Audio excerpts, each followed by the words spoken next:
मांस खाना पुण्य है या पाप? मांस खाना पुण्य है या पाप? दोस्तों, हमारी पृथ्वी पर अनेक जीव जंतु और अनेक प्रकार के कीड़े मकोड़े, जिनमें से कुछ बड़े जीव और कुछ छोटे जीव हैं, और इनमें से कुछ ऐसे जीव हैं जिनको हम मनुष्य मार कर खाते हैं। तो क्या भगवान ने जीवों को मारकर खाने के लिए बनाया है? और क्या मांस खाना पुण्य है या पाप? आज मैं आपको यही बताऊंगी कि जीवों को मारकर खाने से पाप लगता है या नहीं। जैसे पशु पक्षी, भेड़ बकरी, मुर्गा आदि समस्त प्राणियों का मांस खाने से मनुष्य को बुढ़ापे में कौन से पाप भुगतने पड़ते हैं। तो आइए जानते हैं कि जीव जंतु को मारकर खाना कितना सही है और कितना गलत, और ऐसा करने वालों को नरक में कौन सी सजा मिलती है।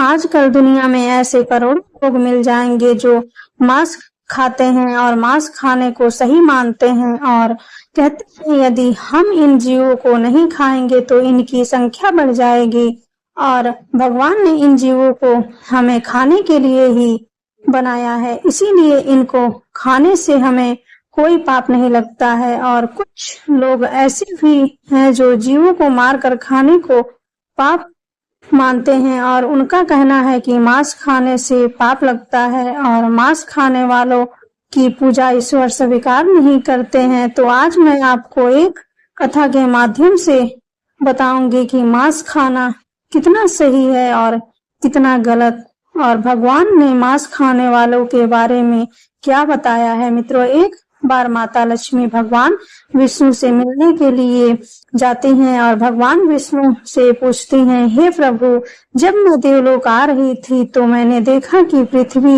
लोक पर अनेक मनुष्य छोटे छोटे जीवों को मारकर उन्हें अपना भोजन बनाते हैं, और यह देखकर मेरे मन में एक प्रश्न उठ रहा है, और मैं चाहती हूँ कि आप मेरे प्रश्नों का उत्तर दें। तो भगवान विष्णु ने कहा, हे लक्ष्मी, तुम्हारे मन में कौन सा प्रश्न उठ रहा है, मुझे निश्चिंत होकर बताओ। तो माता लक्ष्मी ने कहा, प्रभु, क्या छोटे छोटे जीवों को मारकर खाना पाप है या पुण्य? तो भगवान विष्णु ने कहा, मैं तुम्हें एक गांव की कथा सुनाता हूँ, जिसे सुनकर तुम्हें पता चल जाएगा कि मांस खाना पाप है या पुण्य। तो माता लक्ष्मी ने कहा, अवश्य सुनाइए। तो भगवान विष्णु ने कहा, एक बार एक गांव में एक धनी व्यक्ति रहता था, और वह किसी पवित्र तीर्थ यात्रा पर जाना चाहता था। जाने से पहले उसने अपने घर में एक दावत रखी और गांव के सभी लोगों को दावत पर बुलाया, और गांव के सभी लोग दावत खाने के लिए उसके यहाँ आए। और दावत में उसने दो तरह के भोजन बनवाए थे, एक शाकाहारी भोजन और दूसरा मांसाहारी भोजन। मांसाहारी भोजन में उसने बकरी, मुर्गा, मछली आदि बनवाया था, और सभी गांव वालों को बकरी, मुर्गा और मछली का मांस परोसा गया, और गांव वालों ने बहुत चाव से खाया। और जो लोग मांस खाना पाप मानते थे उन्होंने शाकाहारी भोजन खाया। और सभी गांव वालों के भोजन करने के बाद उस धनी आदमी ने जब यह देखा कि कुछ गांव वालों ने तो भोजन में मांस मछली खा ली, परंतु कुछ लोगों ने इसको हाथ भी नहीं लगाया, और यह देखकर उस धनी आदमी ने सभी लोगों को एक जगह पर बैठाया और उनसे कहा कि यह मांस मछलियां और छोटे जीवों को ईश्वर ने हम इंसानों को खाने के लिए ही बनाया है, ताकि हम उनको मार कर खा सकें। और ईश्वर ने अन्य भोजन के साथ साथ मनुष्य को खाने के लिए मछलियां और कई तरह के छोटे छोटे जीवों को जन्म दिया है। उस धनी व्यक्ति की इस बात को सुनकर गांव के एक 15 साल के लड़के ने कहा, श्रीमान जी, आप गलत कह रहे हैं। उस छोटे से लड़के की इस बात को सुनकर वहां उपस्थित सब गांव के लोग आश्चर्यचकित हो गए। कि फिर धनी व्यक्ति ने कहा, बेटा, तुम्हारे कहने का मतलब क्या है? तब लड़का बोला, श्रीमान जी, यह समस्त जीवों को परमात्मा ने बनाया है, लेकिन इनको मारकर खाने के लिए नहीं, बल्कि इनको अपना जीवन जीने के लिए बनाया है। और यह छोटे छोटे जीव भी पृथ्वी पर रहने वाले समस्त जीव जंतु और मनुष्यों की तरह ही जन्म लेते हैं, और इंसानों की तरह ही उनकी भी मृत्यु होती है। और जिस तरह हम मनुष्य को चोट लगने पर पीड़ा होती है, उसी तरह उन्हें भी पीड़ा होती है। और इस संसार में कोई भी प्राणी किसी अन्य प्राणी से श्रेष्ठ नहीं है, बल्कि सभी जीव जंतु और मनुष्य समान हैं। वह अलग बात है कि मनुष्यों की बुद्धि ज्यादा विकसित होती है और जीव जंतुओं की कम, लेकिन इसका मतलब यह नहीं कि आप ज्यादा शक्तिशाली हैं तो अपने से कम शक्तिशाली वाले जीवों को खा सकते हैं। और यह कहना गलत है कि ईश्वर ने छोटे जीवों को हमें खाने के लिए बनाया। हम अपने स्वाद के लिए और अपनी जीविका के लिए और भी चीजें खाकर अपना पेट भर सकते हैं। ईश्वर ने हमें जीव जंतुओं से अधिक बुद्धि दी है। इसका मतलब यह नहीं कि हम अपने शरीर के पोषण के लिए किसी को भी मार कर खा सकते हैं। यदि कोई जीव जंतु आपसे कमजोर है और उसकी पकड़ में आ जाता है तो इसका मतलब यह नहीं कि आप उसको मार कर खा जाओगे और भगवान ने उन्हें आपके खाने के लिए बना दिया है। जरा सोचो, मच्छर हमारे शरीर का रक्त पीते हैं, उन्हें हमारे शरीर का रक्त अच्छा लगता है। उसी प्रकार शेर, चीता और बाघ जैसे बड़े जानवरों को हमारे शरीर का मांस बहुत स्वादिष्ट लगेगा और वे जब चाहें हमें पकड़कर अपना भोजन कर सकते हैं। तो इसका मतलब यह नहीं कि ईश्वर ने हमें शेर, चीता और बाघ के भोजन के लिए बनाया है।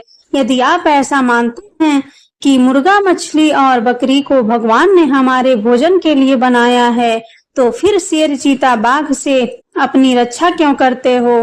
भगवान ने आपको भी तो उनके भोजन के लिए बनाया है, परंतु फिर भी शेर, चीता और बाघ जैसे जानवरों से खुद को बचाते हो ताकि यह जानवर आपको अपना शिकार न बना पाए, क्योंकि आपको अपना शरीर प्यारा है, आपको अपनी जान प्यारी है। उसी तरह हर प्राणी को अपनी जान प्यारी है और अपना शरीर प्यारा है, चाहे वह छोटा जीव हो या बड़ा, सबको अपनी जान प्यारी है।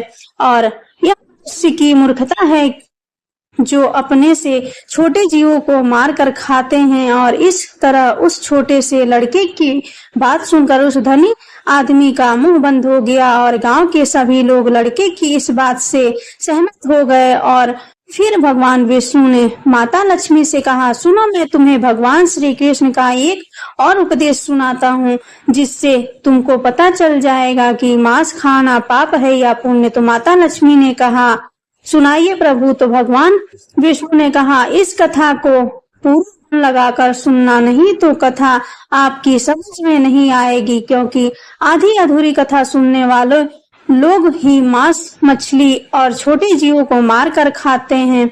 जो कथा को पूरी सुनता है वह जीवन में ऐसा पाप कभी नहीं करता है। तो माता लक्ष्मी ने कहा, जी प्रभु, आप कथा सुनाइए। तो भगवान विष्णु बोले, एक बार भगवान श्री कृष्ण एक पेड़ के नीचे बैठकर मुरली बजा रहे थे।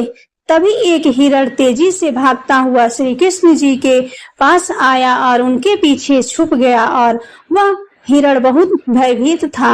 उस भयभीत हिरण को देखकर श्री कृष्ण जी ने बांसुरी बजाना बंद कर दिया और उस हिरण से पूछा, हे मृग, तुम इतने डरे हुए क्यों हो? तुम्हें क्या परेशानी है और किसके डर से तुम मेरे पीछे छुपे हुए हो? और भगवान श्री कृष्ण हिरण से यह पूछ ही रहे थे, तभी वहां पर एक शिकारी आ पहुंचा जिसके हाथ में धनुष और बाण थी और श्री कृष्ण जी से कहने लगा, हे बालक, इस हिरण को मुझे दे दो। इस हिरण को अपना शिकार बनाने के लिए काफी दूर से इसका पीछा कर रहा हूँ, इसीलिए इस हिरण पर मेरा अधिकार है और यह मेरा शिकार है। तब उस शिकारी से भगवान श्री कृष्ण ने कहा, किसी भी जीव पर किसी का अधिकार नहीं होता, हर प्राणी पर केवल उसका ही अधिकार होता है। फिर शिकारी कहता है, नहीं, इस हिरण पर मेरा अधिकार है और मैं इसका शिकार करके इसके मार कर खाऊंगा। तब श्री कृष्ण उस शिकारी से कहते हैं, किसी प्राणी को मार कर खाने का अधिकार तुम्हें किसने दिया? और इसको मारने का अधिकार तो उसको भी नहीं है जिसने इसे जन्म दिया है, और किसी भी जीव को मारना पाप है। क्या तुम इस बात को नहीं मानते हो? तब शिकारी कहता है, हे बालक, किसी जीव के मांस का भोजन करना पाप नहीं है और जीवों को मारकर मैं उन्हें इस मोह माया से मुक्त करता हूँ, फिर ऐसा करना पाप कैसे हो सकता है? और वैसे भी यदि मैं नहीं खाऊंगा तो कोई ना कोई तो इसे मार कर खाएगा ही। अगर जीव को मारना पाप है तो राजा लोग इनका शिकार क्यों करते हैं? इस बात को सुनकर श्री कृष्ण समझ गए कि इसकी बुद्धि शिकार करते करते मांस खाते खाते मंद पड़ गई है और इसे पाप और पुण्य का ज्ञान नहीं है। तब भगवान श्री कृष्ण उस शिकारी को एक कहानी सुनाते हुए कहते हैं कि हे वत्स, इस कहानी को ध्यान से सुनना कि लोग जीवों को शिकार क्यों करते हैं और मांस क्यों खाते हैं और इसे खाने से हमें कौन से पाप भुगतना पड़ता है। तब कहानी सुनाते हुए श्री कृष्ण जी कहते हैं, मगध देश में एक बार भयंकर अकाल पड़ गया था। लोगों की फसलें पूरी तरह से नष्ट हो गई थी और वहां सभी लोग भूख से मरने लगे थे और वहां के राजा को इस बात की बहुत चिंता हुई कि भूख से मर रहे लोगों और उन्हें इस भूखमरी से कैसे बचाया जाए। तो राजा ने एक सभा लगाई और अपने मंत्री से पूछा कि लोगों की इस भूखमरी से कैसे बचा जाए। राजा की बात सुनकर सभा में उपस्थित सभी महामंत्री सोच में पड़ गए कि इसका उपाय क्या है। तब उस सभा में एक मांस खाने वाला व्यक्ति बैठा था। उसने सोचा कि मांस को भोजन में शामिल करने का यह अच्छा मौका है। यदि राजा की अनुमति मिल गई तो हम जीवों को मारकर अपना भोजन बना सकेंगे और मनमानी करेंगे, कोई रोक टोक नहीं होगी। उसने राजा को सुझाव देते हुए कहा, महाराज, इस भूखमरी से बचने का एक विकल्प है।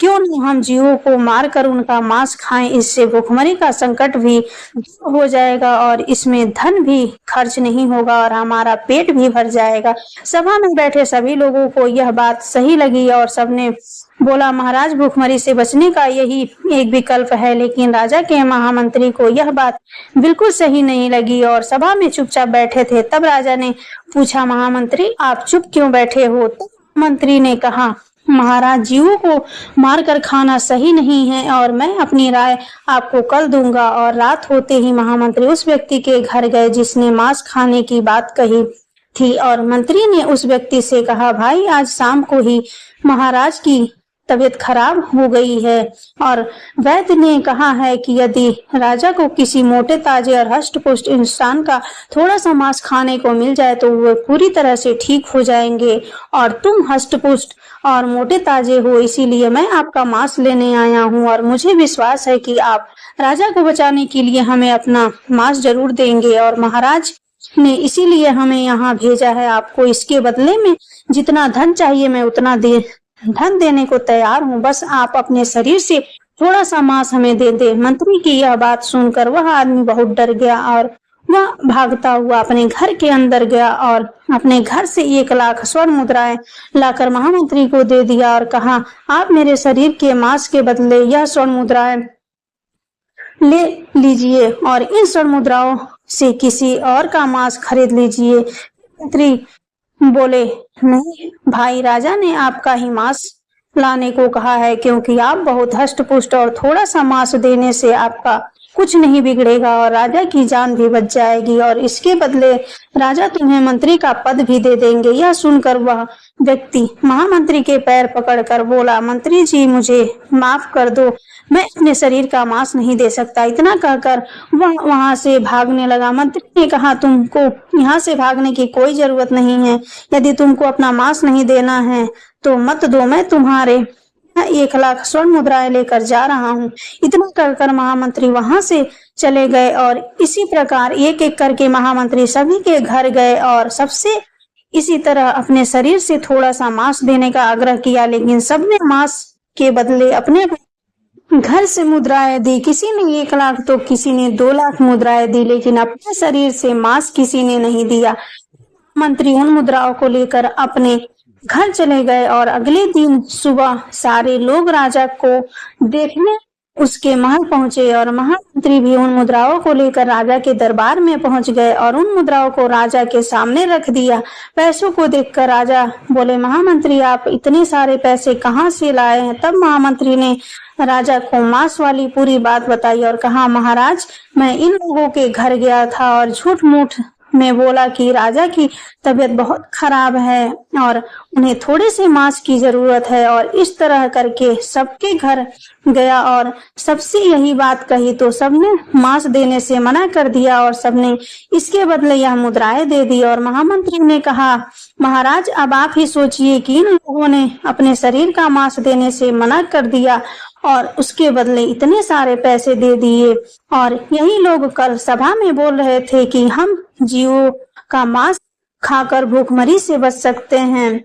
जरा सोचिए, जब इंसान अपना थोड़ा सा मांस नहीं दे सकता तो हम जीवित जानवरों को मार कर खाएंगे तो उन जीवों को कितना दर्द होगा। महामंत्री की इस बात को सुनकर राजा को यह बात समझ आ गई कि हमें जीवों को मार कर नहीं खाना चाहिए। इस प्रकार भगवान श्री कृष्ण ने उस शिकारी से कहा कि यह कहानी सुनकर तुमको समझ आ गया होगा कि अपना शरीर सबको प्रिय होता है, चाहे वह कोई मनुष्य हो या कोई जीव, और सबके प्राण उतने ही मूल्यवान होते हैं जितने कि आपके। इसीलिए हमें किसी को मार कर नहीं खाना चाहिए, क्योंकि यदि मनुष्य को कोई चोट पहुंचाता है तो उसे बहुत दर्द होता है, परंतु दूसरे जीवों को मारने में वह एक पल भी नहीं लगाता। और आप जिस तरह इस हिरण को मार रहे हैं, इसी तरह यदि कोई तुमको अपना शिकार बनाए और तुमको मार कर खाया जाए तो कैसा होगा। जिस दिन आपको भी कोई बड़ा जानवर शिकार करेगा उस दिन जिंदगी की कीमत समझ में आ जाएगी। श्री कृष्ण की यह बात सुनकर उस शिकारी की आंखों में आंसू आ गए और बोला, अब मैं मांस खाना छोड़ दूंगा।